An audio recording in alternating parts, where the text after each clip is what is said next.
Imagine two identical companies built at the exact same time and operating under the exact same market conditions. We will call them Cap Inc. and Now Inc.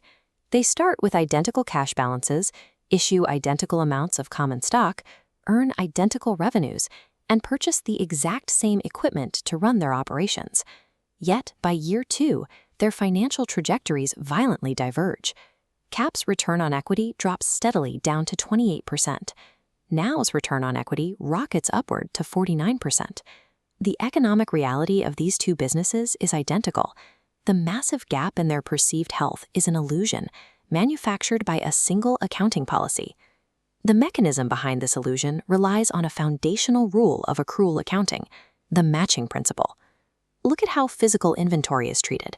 When a company spends cash on goods to sell later, that money is not immediately recorded as an expense.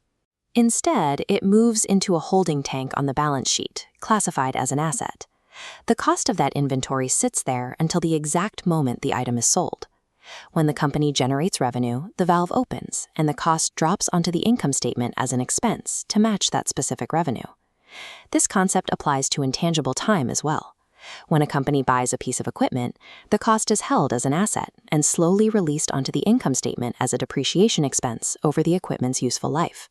Manipulating the speed of this asset-to-expense pipeline dictates a company's apparent profitability in any given period. Let's build a year 1 simulation. Both buy €900 equipment and generate €1,500 revenue. Cap capitalizes it, recording €300 depreciation. Now expenses the €900 up front, driving cash expenses to €1,400. After tax, Cap posts €490 net income. Now reports €70. An uninformed analyst looking strictly at this year 1 net income would falsely conclude that Cap is vastly superior in its core operations. To evaluate the actual liquidity of these businesses, we have to look past the theoretical net income and examine the cash flow statement. This waterfall chart tracks Cap's cash. Capitalizing the equipment categorizes the €900 as an investing outflow, preserving €790 of operating cash. Conversely, Now routes that €900 as an operating outflow, heavily suppressing their cash from operations to just €70. By claiming that massive expense in year 1, Now drastically lowered their taxable income, resulting in a €180 tax savings compared to Cap. Thanks to this tax shield, Now generated a positive total cash change of €70. Cap burned cash, ending the year down €110. Expensing early legally minimizes a company's tax burden and retains actual cash liquidity. They trade a terrible net income for a strategic cash advantage.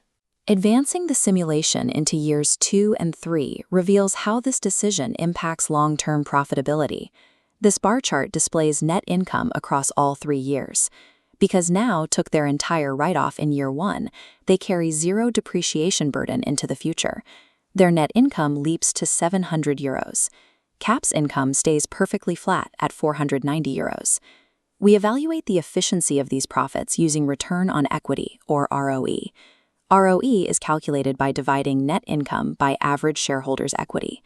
Keep in mind that a company's retained earnings build up this equity base over time. As Cap retains earnings, its equity base grows. With flat net income, their profitability ratio degrades from 39 to 22%. Now experiences the opposite. Their ROE explodes from 7 to 49% in year 2, before settling at 33%. Recognizing expenses sooner mathematically guarantees the appearance of explosive subsequent growth. This margin expansion is completely detached from actual operational outperformance.